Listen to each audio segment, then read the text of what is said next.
Quais são os sinais bíblicos que uma igreja está vivendo um avivamento, ou irá viver um avivamento, ou que estamos de fato em um avivamento? Se eu mostrar para você, na Bíblia, o que é um avivamento, nós saberemos se nós estamos dentro de um mover de Deus mesmo. Como eu sei que estamos dentro de um mover de Deus? Vamos pegar, por exemplo, um avivamento bíblico, o dia de Pentecoste. Amém? E se o dia de Pentecoste é bíblico, todos os outros avivamentos devem seguir o mesmo padrão. O padrão nosso de mover de Deus é o Pentecoste, Atos 2. Se isso é verdade, então nós temos que ter um outro padrão de avivamento, de forma contemporânea, e ele deve se parecer com Atos 2. E todos os outros devem seguir o mesmo modelo. Quem entendeu o que eu estou falando? Se Atos 2 é uma realidade, todo mover do Espírito Santo deve se parecer com Atos 2. Quem está entendendo o que eu estou falando? Eu disse aqui há alguns dias que todo avivamento ele deve ter 3 passos. Eu digo que avivamento deve ter precedência, avivamento deve ter evidência e ele deve coletar frutos. O que são frutos de um mover de Deus? Cura, libertação, batismo com o Espírito Santo, arrependimento, restauração familiar.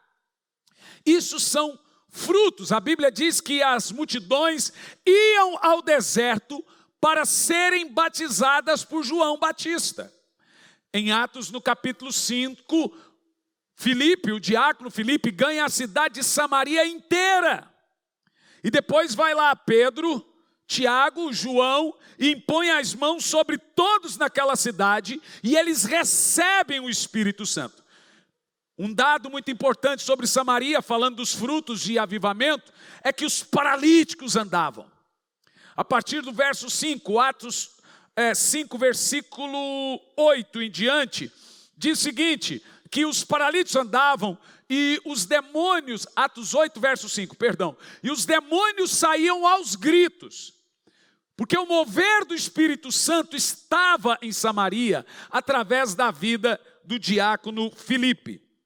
E aí você vê ali traços desse mover, traços do que Deus estava fazendo. Diz a Bíblia que os demônios saíam aos gritos e os paralíticos andavam. Mesmo, Tiago, que dê um delay, você pode colocar, mesmo que dê alguns minutos, é importante para caracterizar o texto. Eu gostaria de ler com você um texto bíblico, dentro do que nós vamos falar hoje. Nós já sabemos que a evidência de um poderoso Pentecoste, de um derramar do Espírito Santo, as precedências de um poderoso Pentecoste, de um derramar do Espírito Santo, é a voz profética. Todo o avivamento deve nascer e preceder de uma voz profética. E essa voz profética vai gerar 3 coisas. A primeira delas, arrependimento. Em primeiro livro dos Reis, no capítulo 18, a primeira coisa que Elias fez foi reparar o altar e levar o povo ao arrependimento. Em Joel capítulo 2, no versículo 12, a primeira coisa que Joel chama o povo é: convertei-vos a mim, arrependei-vos. E aí no verso 28, depois ele diz: e então depois disso derramarei do meu Espírito. Então todo avivamento, mover do Espírito deve começar com o povo vendo os seus pecados e se arrependendo dos seus pecados. E aí é evidente que todo arrependimento vai trazer um mover de santidade. Veja bem, não é de religiosidade. Quem está se arrependendo, ele nunca vai se sentir melhor do que ninguém. Porque enquanto você estiver se arrependendo, você estará vendo os seus pecados. E quem vê os seus pecados não tem tempo para ver o pecado dos outros. Viu só a diferença? O religioso, ele vê pecado no outro. O santo vê pecado em si. Entendeu a diferença? Você quer saber se você está diante de um fariseu, ele vê pecado em todo mundo, menos nele. Você quer saber se você está diante de um santo homem de Deus, ele vê pecado nele e não vê maldade nos outros. Isso se chama pureza, daí surgiu o termo lá na história de os puritanos, que eles se viam pecadores e viam os pecadores melhores do que eles. Então esse mover de voz profética, ele vai gerar arrependimento, santidade e um intenso, longo, prolongado mover de oração. Ora, meus irmãos, se não é isso que estamos pregando há 2 anos, se você pegar as mensagens no início da pandemia, nós estamos pregando o mesmo sermão há 2 anos. Mover profético, acelerador profético, avivamento, arrependimento. Há 2 anos nós pregamos a mesma mensagem de várias maneiras diferentes. No entanto, irmãos, isso são precedências de um avivamento, mas nós também temos as evidências, e é disso que eu vou falar. Como nós sabemos que estamos diante de algo legítimo do Espírito Santo? Pelas suas evidências. Evidências bíblicas, meus irmãos. Evidências que caracterizam, de fato, que aquilo que nós estamos vivendo vem de Deus, não do homem. Apesar de sermos falhos, como toda a igreja é, nós temos que ter evidências que caracterizam que pelo menos estamos vivendo algo genuíno da parte de Deus. Eu gostaria de ler com os irmãos Lucas capítulo 1, versículo 17, por favor. Lucas 1, versículo 17.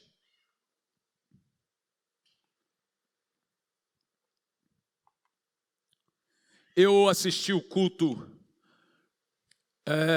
na quarta-feira da Escola de Profetas. Eu vim aqui, eu deixei o pessoal lá, fiquei aqui para lá e para cá, para lá e para cá.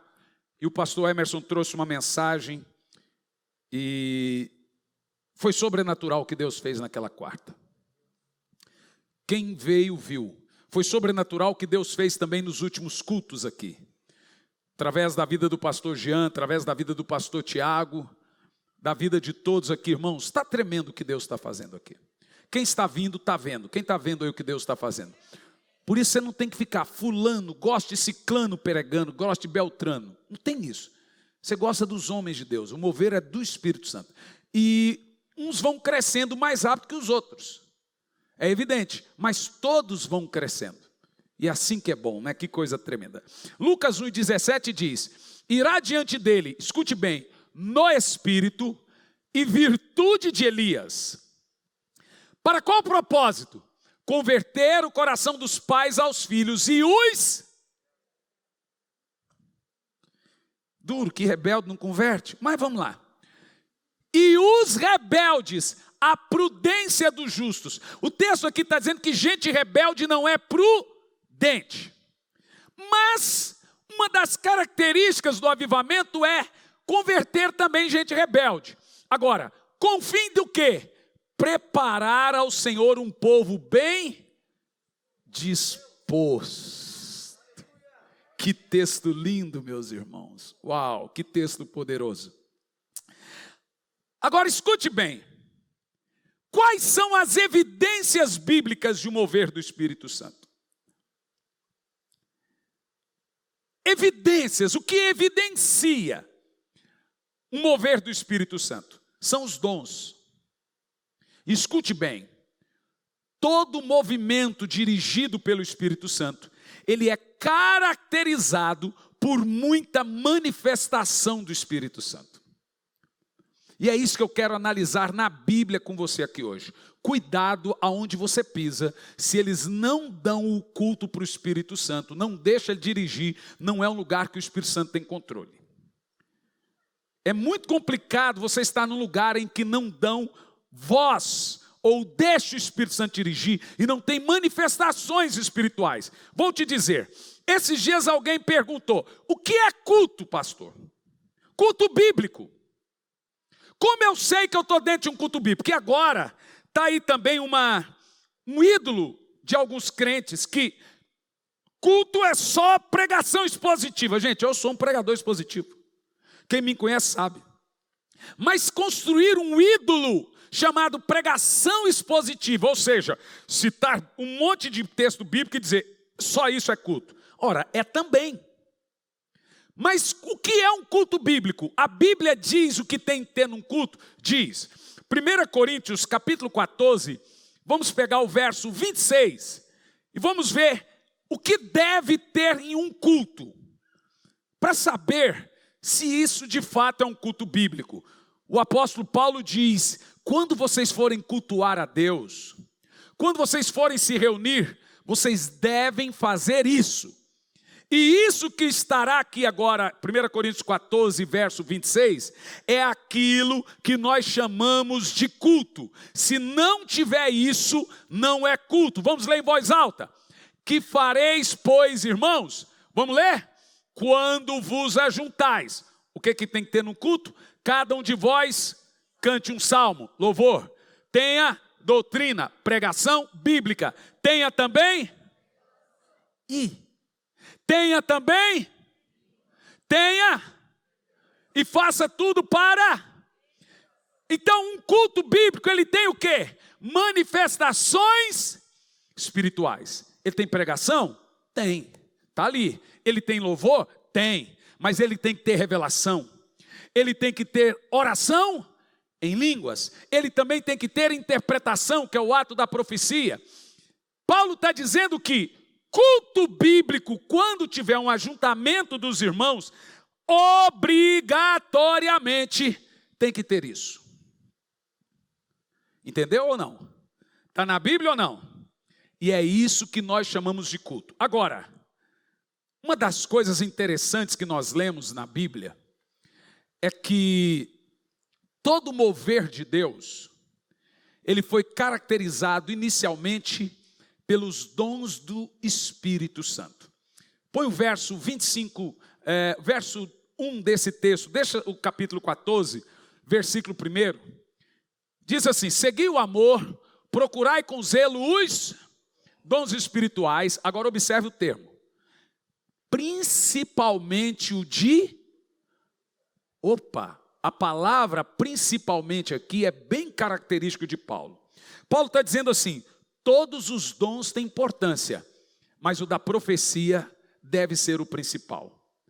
Aí os tradicionais vão pegar a palavra profecia aqui e vai dizer: esse profetizar aí é pregar. Não, não é.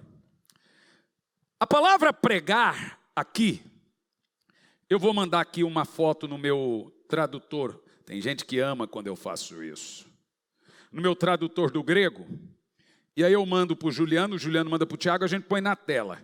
Deixa eu abrir ali, 1 Coríntios 14, para você ver o que quer dizer a palavra profetizar.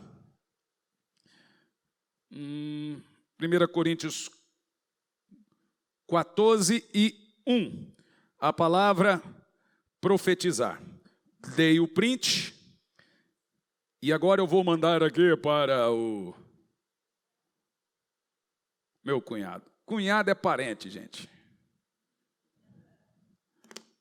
Olha lá. Por quê, gente? O tradicional diz que essa palavra profetizar aqui é pregar. Mas a palavra pregar, dita por Paulo em 2 de Paulo, quando Paulo diz a Timóteo: olha, pregue a palavra, a tempo e fora de tempo. A palavra ali é pregar, que é a palavra querigma ou querucho. Mas a palavra profetizar aqui não é pregar. A palavra profetizar aqui é profeteus, da onde nós usamos o termo profetismos. E o que significa? Distorceu tudo, né? Não deu, Tiago? Distorceu. Esse é o ponto ruim do telão. Tudo bem. A palavra profeteus, a gente tentou pelo menos, diz assim, profeteus significa profetizar, ser um profeta, proclamar por inspirações divinas, predizer, com a ideia de prever eventos futuros, proclamar, declarar, revelação divina, impulso repentino, prescrutar corações, revelar segredos de corações, cumprir ofício profético.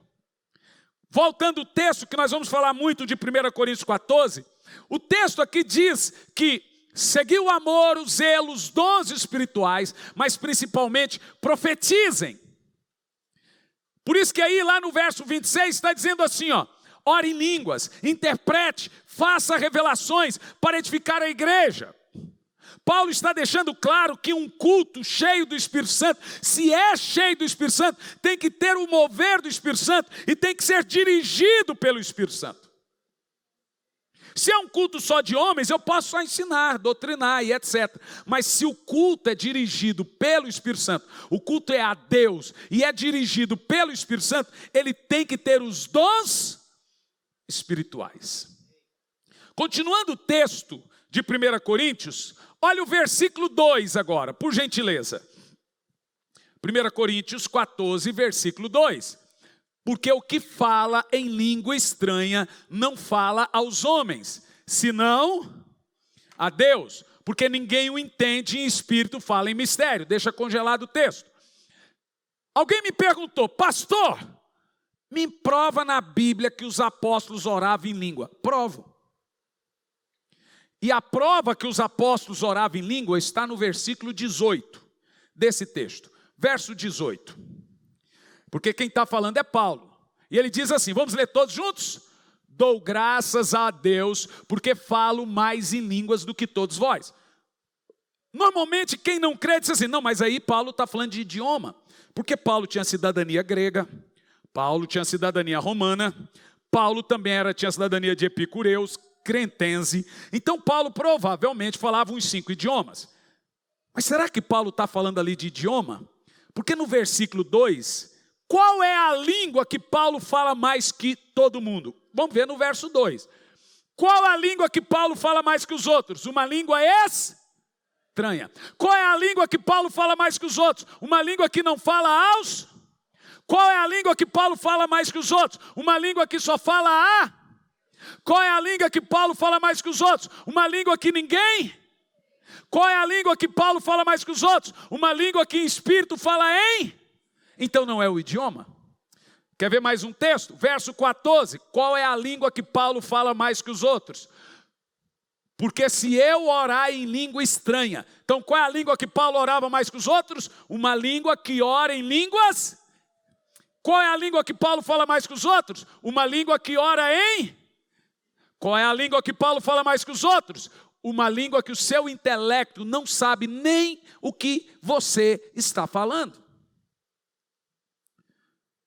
É uma coisa engraçada, que quando convém, a língua é idioma.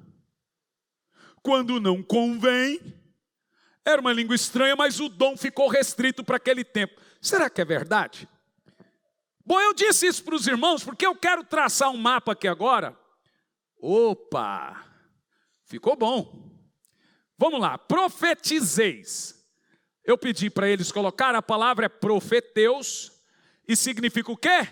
Profetizar, ser um profeta, proclamar por inspiração divina, predizer, profetizar com a ideia de prever futuros. Então não é pregar, é um dom de fato de vidência. Está claro ou não, gente? Então, obrigado. Olha, vocês foram excelentes agora. Muito bom. Vamos bater palma aí, ó. Estou te falando, irmão. Você vem aqui e ainda recebe de graça o que as pessoas pagam para receber. Aprender, isso é caro. Mas deixa eu te falar uma coisa. Deixa o texto congelado. Normalmente, as pessoas são convenientes. E a gente costuma dizer que toda revelação, ela deve vir antes da teologia, não da Bíblia. Bíblia é uma coisa, revelação é outra coisa, teologia é outra. Bíblia vem antes da revelação e a revelação vem antes da teologia. Te explico. Toda teologia é viesada. Te explico. Quem é tradicional vai ler a Bíblia com viés tradicional. Então ele vai focar e ele só vai ver aquilo ali. Quem é pentecostal vai ler a Bíblia com viés pentecostal. E ele só vai ver aquilo ali. Então cuidado quando você vê teólogo falando. Teólogo é ideologia, é viés. Como então eu tenho que saber quem está com a verdade? Aí vem a revelação. É pelo Espírito Santo. E aí nós vamos entender agora qual é de fato a verdade. Porque eu vou ler para vocês agora um texto de Atos com duas óticas. Nós vamos pegar a lente pentecostal tradicional, que é aquele que não crê nos dons, e vamos colocar. E nós vamos ler o Pentecoste com a lente de um crente tradicional. Vai fazer uma baguncinha na sua cabeça. E depois a gente vai tirar a lente do tradicionalismo e pôr a lente do pentecostal. Aí vai fazer outra baguncinha. Você fala, agora não entendo mais nada. Aí nós vamos tirar as duas lentes. E aí vamos pôr a lente da revelação. Olá, você conhece a Bíblia M'Cheyne? Eu sou o pastor Hernandes Santos e eu venho aqui para indicar a Bíblia M'Cheyne, uma Bíblia de 1842. Costumam-se dizer que é a Bíblia dos avivalistas. Por quê? Olha quem indica essa Bíblia. Martyn Lloyd-Jones, John Stott, Charles Spurgeon, Charles Finney e o próprio D.A. Carson. Olha o que John Stott diz: sou grato a Martyn Lloyd-Jones por me indicar o método de leitura M'Cheyne. D.A. Carson escreveu um livro por título Por Amor a Deus, especificamente para incentivar o método de leitura M'Cheyne. Reverendo Hernandes Dias Lopes diz: tenho grande alegria de recomendar a Bíblia M'Cheyne, faço isso com entusiasmo e profunda expectativa. M'Cheyne foi um ministro do Evangelho, cheio do Espírito Santo, por isso desenvolveu o sistema M'Cheyne de leitura da Bíblia. É a chamada, gente, Bíblia dos avivalistas, porque eles desenvolveram, o Dr. M'Cheyne desenvolveu um sistema de ler a Bíblia diariamente. Como é que funciona essa Bíblia? O que ela tem de diferente das demais? Nenhuma outra Bíblia você vai encontrar assim. Vamos lá, ela é diária, 1º de janeiro. Só que, qual o diferencial? Ela tem a leitura familiar, que é a parte da Bíblia que você lê em família, e a leitura pessoal, é a parte da Bíblia que você lê sozinho. Vou um exemplo aqui. 1º de janeiro, Gênesis 1, leitura familiar. Ainda em 1º de janeiro, Mateus 1. Aí, depois de Gênesis 1 e Mateus 1, viu? Velho e Novo Testamento junto, vem a leitura pessoal, ainda em 1º de janeiro. Esdras 1, Atos 1, ainda em 1º de janeiro. Aí vai 2º de janeiro, leitura familiar, Gênesis 2, Mateus 2, aí leitura pessoal, Esdras 2. Só que hoje eu estou gravando, gente, em 28 de maio. Então eu começo a ler a Bíblia em 28 de maio e leio ela toda até o final. Aí, quando chegar 1º de janeiro, eu começo. Salmos em azul, palavras proféticas em verde, palavras de Jesus em vermelho, e o sistema M'Cheyne é o único sistema de devocional diário de Bíblia. Se você levar essa Bíblia na igreja, não vai te resolver. É Bíblia para ficar do lado, em casa, eu e a minha esposa. Do meu lado fica a minha Bíblia, do lado dela fica a Bíblia dela, meu filho tem a Bíblia dele. Nós lemos em família a parte da leitura Bíblia familiar e depois a gente lê a parte da leitura bíblica pessoal. Gente, é um espetáculo a Bíblia M'Cheyne. Olha, você pode até encontrar na internet outras pessoas vendendo a Bíblia M'Cheyne, mas são vendas de Bíblia usadas. Porque, veja bem, ela é uma Bíblia rara, de 1842. A linguagem já é atualizada de Ferreira de Almeida.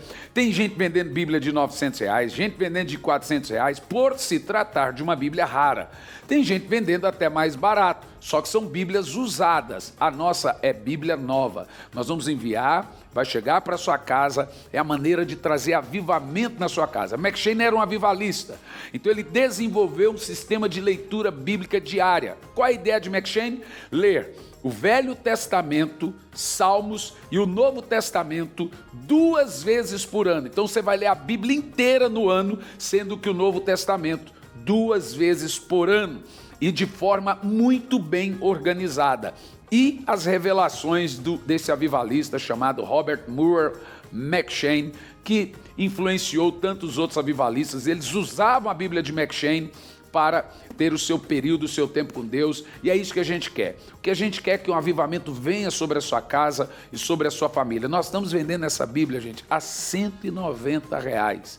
Ou seja, é um valor, pode pesquisar aí na internet, aí você vai ver que tem Bíblia de R$400, R$500, é uma Bíblia de 1842, para você não ficar de fora dessa oportunidade. É promoção de lançamento, o preço vai aumentar, nós estamos fazendo uma promoção de lançamento da Bíblia M'Cheyne, adquira a sua e vai chegar na sua casa.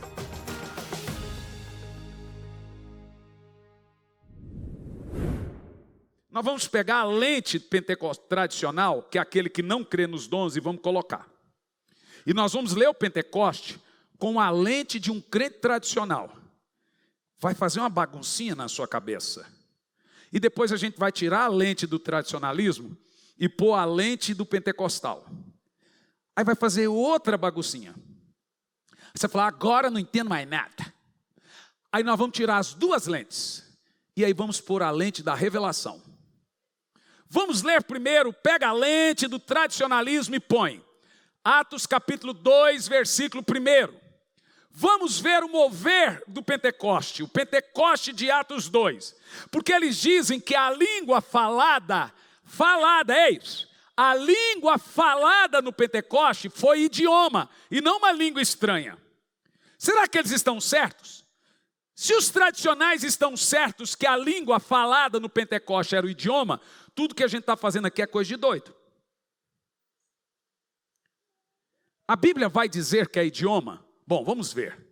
Vamos imaginar que eu sou um pastor batista tradicional agora, ou um presbiteriano tradicional, que não crê nos dons, mas eu sou formado por 4 anos numa faculdade teológica, mais 2 anos e meio de um bacharelado, mais 2 anos e meio de um mestrado e mais 2 anos e meio de um doutorado.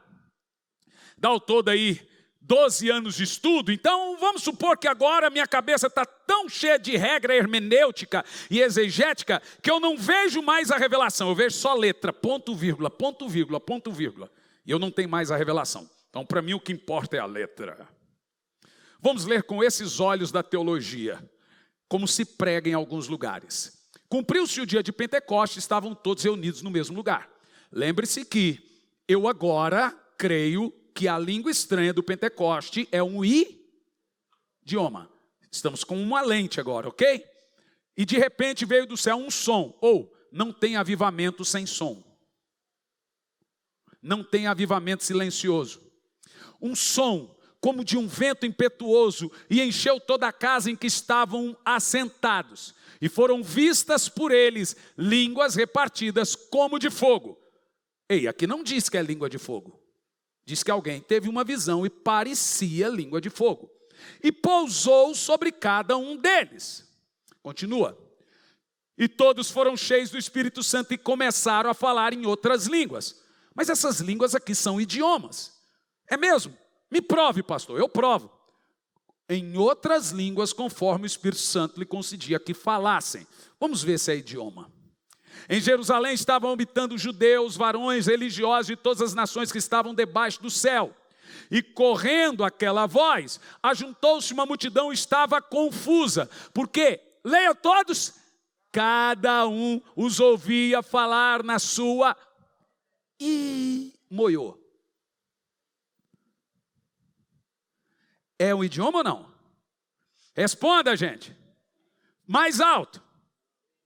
Claro que é, a Bíblia está dizendo, vamos ver o verso 7 se é. E todos pasmavam e se maravilhavam, dizendo uns aos outros, pois que não são galileus todos esses que estão falando? Vamos ver se era o idioma.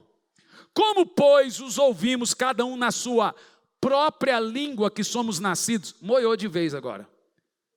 Eu estou ouvindo ele falando na minha língua de nascimento. É um idioma ou não é? Então acabamos de desconstruir todo o movimento pentecostal.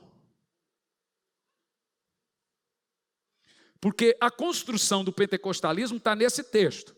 A briga é, a língua que veio no Pentecoste era um idioma.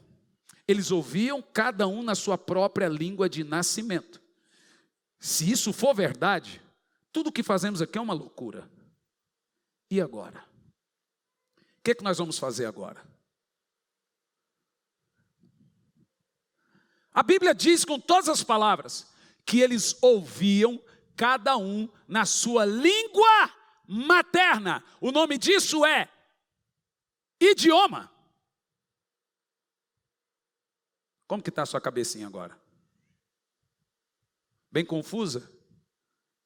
Viu como é fácil confundi-los? Só não está tão confusa porque você sabe que vai vir algo daqui um pouco. E se não viesse? Tira a lente agora do tradicionalismo. Vamos pôr a lente da revelação direto. Volta o verso primeiro. Você vai ler o mesmo texto, só que sem a regra de Hermes, que era um deus grego. Daí surgiu a palavra hermenêutica. mas com a regra do Espírito Santo. Como se entende esse texto? Bíblia é Bíblia aqui lá na China. Todo mundo que se converte, ele se converte lendo a Bíblia de forma simples. Jesus vai arrebatar a igreja. Jesus, vai ter milênio. O diabo, tem inferno. Aí vem lá um teólogo e ensina para ele que não é bem assim. Mas quando ele lê, ele entende do jeito que lê. Aí vem alguém com um viés e confunde a cabeça dele. Agora, se todos somos simples, deveríamos entender a Bíblia do jeito que se lê. Agora vamos entendê-la do jeito que se lê? Pela revelação. Vamos lá. Cumpriu-se o dia de Pentecostes, estavam todos reunidos no mesmo lugar. Tirei a lente do tradicionalismo. E de repente veio do céu um som. Não tem avivamento silencioso. Não há nada mais solene que um velório.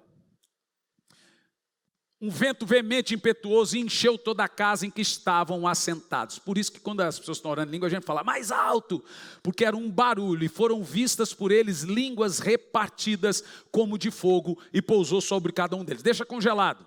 Por que que Deus ia pousar um idioma na minha cabeça?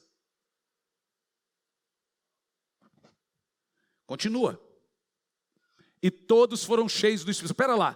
Pousou uma língua na minha cabeça, eu fui cheio do Espírito Santo com um idioma que eu já falava? Não estou entendendo. Mas vamos lá. E começaram a falar em outras línguas, conforme o Espírito Santo concedia que falar. E o Espírito Santo precisa me ensinar o idioma?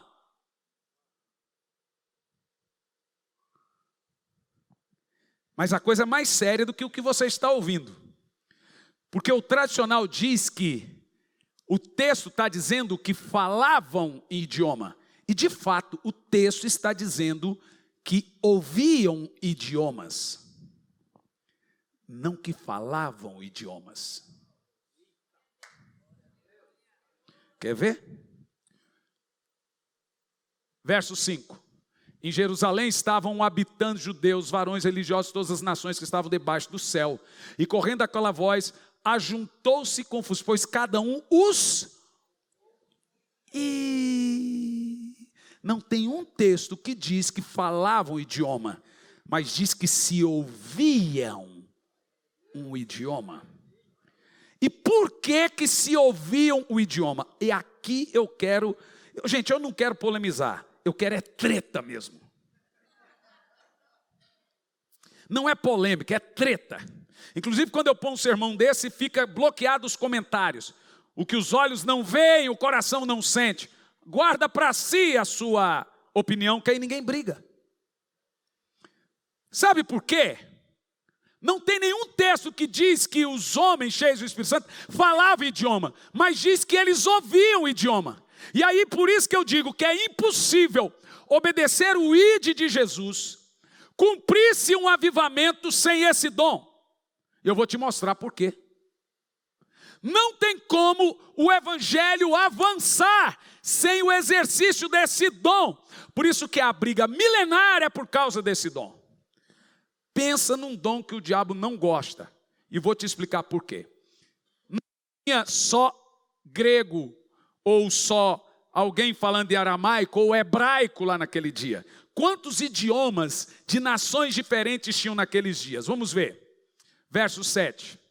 E todos pasmavam e se maravilhavam, dizendo uns aos outros: não são galileus todos esses que estão falando? Veja, estão falando. Mas olha o que eles ouviam, continuam. Como, pois, cada um na nossa própria língua de nascimento. A Bíblia não diz que eles falavam a língua, idioma. Diz que quem ouvia o idioma. Por quê, gente? Aqui que está o poderoso do dom. Verso 9. Quantas nações tinham lá? Vamos contar. Partos, medos, elemitas, Mesopotâmia, Judéia, Capadócia, Ponto, Ásia, Frígia, Panfilha, Egito, Líbia, Cirene, forasteiros romanos, judeus, prosélitos, cretenses, árabes. Quantas já deu aí? Pelo menos uns 15 idiomas no mesmo lugar.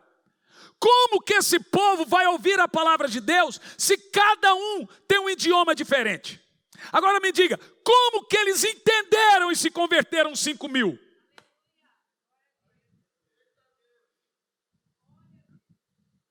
Teve 5.000 conversões no meio de nações árabes, romanas, nações de todos os idiomas da terra. Todo mundo ouviu a mesma língua. Pegou ou não? Deixa-me te explicar. O intérprete do dom de língua é o próprio Espírito Santo. Quando você ora em línguas, ele pode interpretar um segredo do coração, ele pode interpretar uma doença de alguém para curar, ele pode interpretar a própria pregação. Lá no Peru, uma menina de 4 anos veio ao altar, o palco, no caso, e tinha um russo, e o russo estava boiando, e eu preguei em espanhol, e eu não estava entendendo nada, e ele estava com a esposa. De repente a menina veio e começou a orar em línguas, a menina de 4 anos, e orando em línguas 5 minutos ou mais. Depois que ela terminou, veio o russo chorando. E aí ele falou, e a mulher dele interpretou. Essa menina falou no meu idioma tudo que foi pregado aqui. Eu falei, mas ela não falou em russo, ela orou em línguas, mas ele ouviu.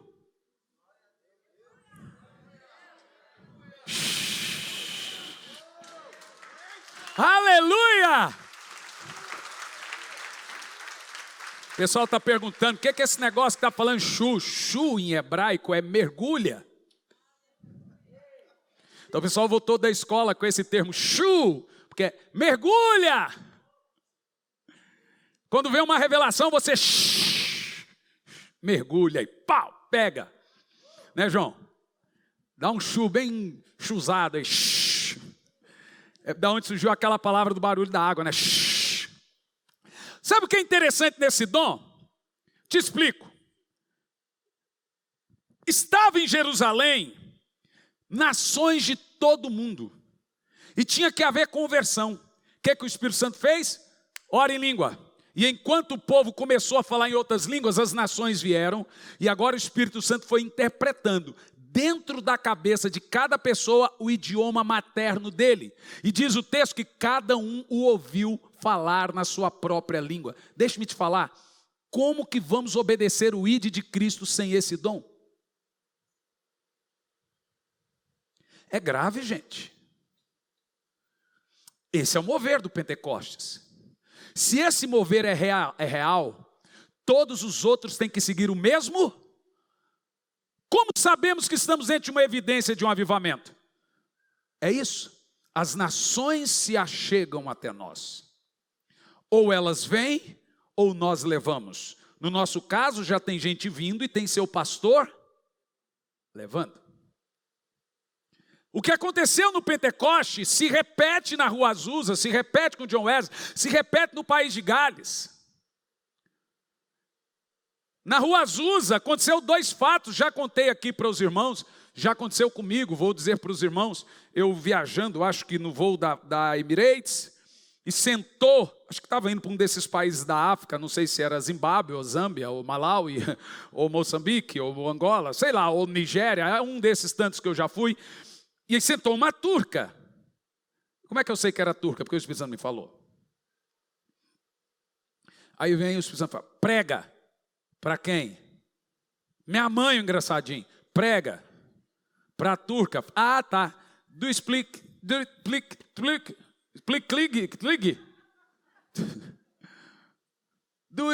English? Ela falou, hã? Eu estou querendo dizer, você fala inglês? Eu male falo português? Eu falo gauchês? Mas, tu não fala inglês? Ela falou, no English. Falei, ficou russo agora o negócio. Spanish,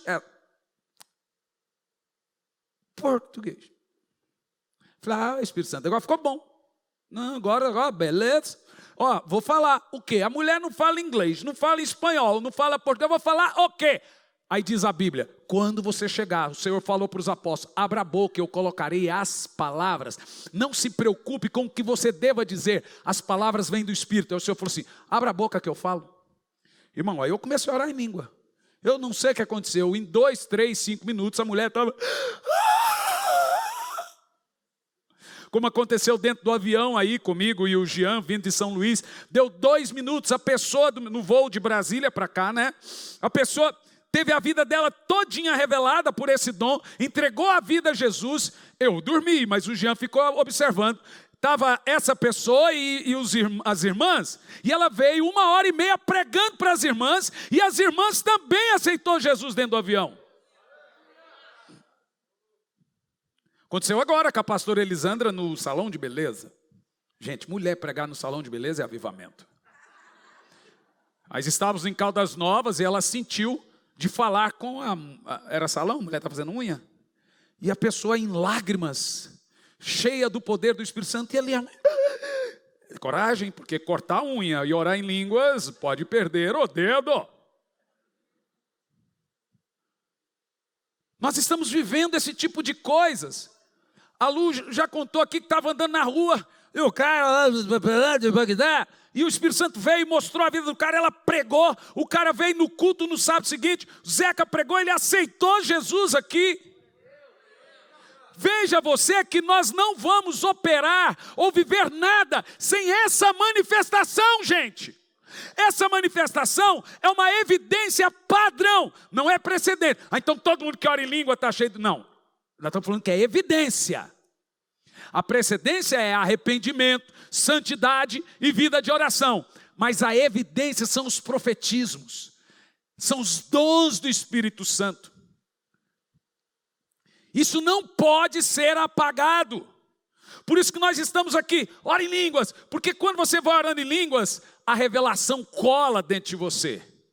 Por isso que você, agora, eu não estou orando em língua ainda, pastor, busque, sem ansiedade, na hora certa vai vir. Mas você deve buscar, como o apóstolo Paulo nos ensinou, você tem que buscar.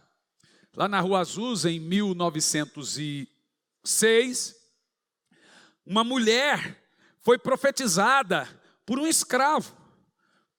Só que o escravo orou com ela em línguas e ela entendeu em coreano, porque ela era coreana. E disse para ela, você vai para a Coreia, isso em Los Angeles, e eu vou te dar 1,5 milhão de almas. Mas ela entendeu em coreano, mas ele orou em línguas. Então, quando alguém ora em línguas, vou te explicar. Como já aconteceu aqui, ó, tem um rapaz da Indonésia, que eu vou pregar agora numa grande conferência em Miami, na metade do mês, e ele está indo da Indonésia para Miami. Ele assistiu o nosso culto, entendeu? Me diga como. E Deus mandou ele comprar passagem, e ele está indo para Miami. O Espírito Santo interpretou para ele. Por isso que você ora em línguas, porque talvez alguém está no seu lado e ele precisa de uma palavra e você está falando uma coisa, você não sabe, sua mente não sabe. Põe o verso de 1 Coríntios 14, 25, para você entender.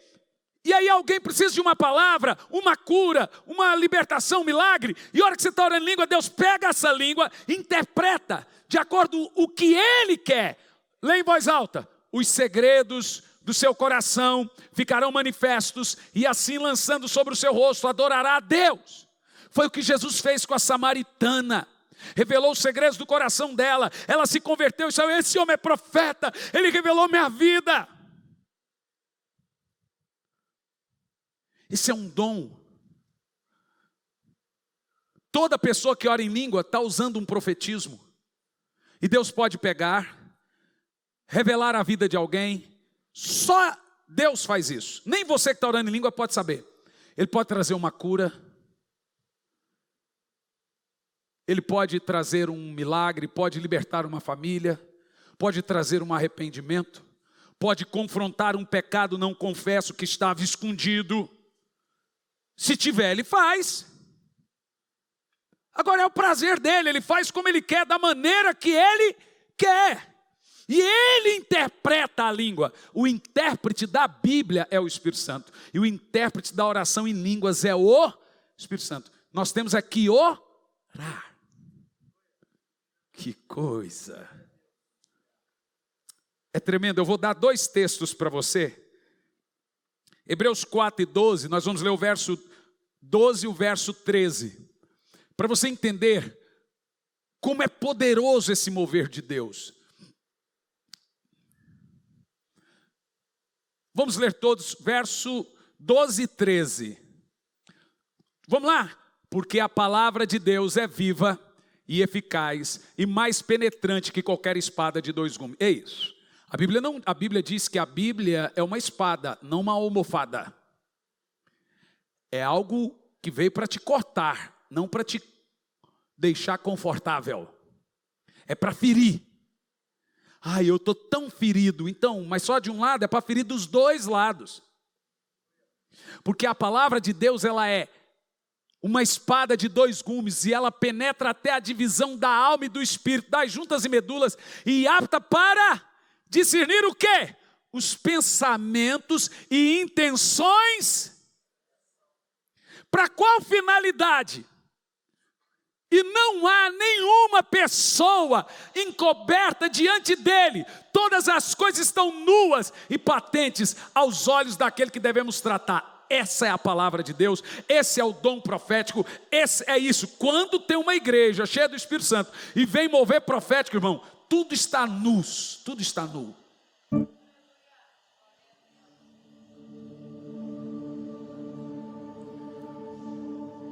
Muitas coisas acontecem dentro de um avivamento. Por isso que você vê demônios saindo. Você vê milagres acontecendo. Você vê famílias sendo transformadas. Por isso que no ambiente de unção, pouco importa quem é que está pregando. O Espírito Santo já está no lugar. Tem gente que não entendeu isso ainda.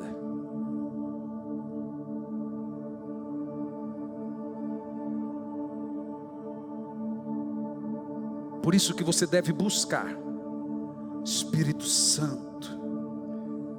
Eu quero orar em línguas. Porque quando você ora em línguas na sua casa, você atrai o favor do Espírito Santo para dentro da casa. Ela atrai o Espírito Santo. Mas não fica ansioso, porque a ansiedade impede você de orar em línguas. Às vezes você já ora e talvez a timidez impede você de pôr para fora. Por isso que a gente fala mais alto, porque quando você está orando, aquele que está tímido cria coragem. Aquele que não fala também recebe o mesmo dom. Ai, mas essa língua é estranha. Bom, a Bíblia diz que é estranha mesmo. 1 Coríntios 14, versículo 14.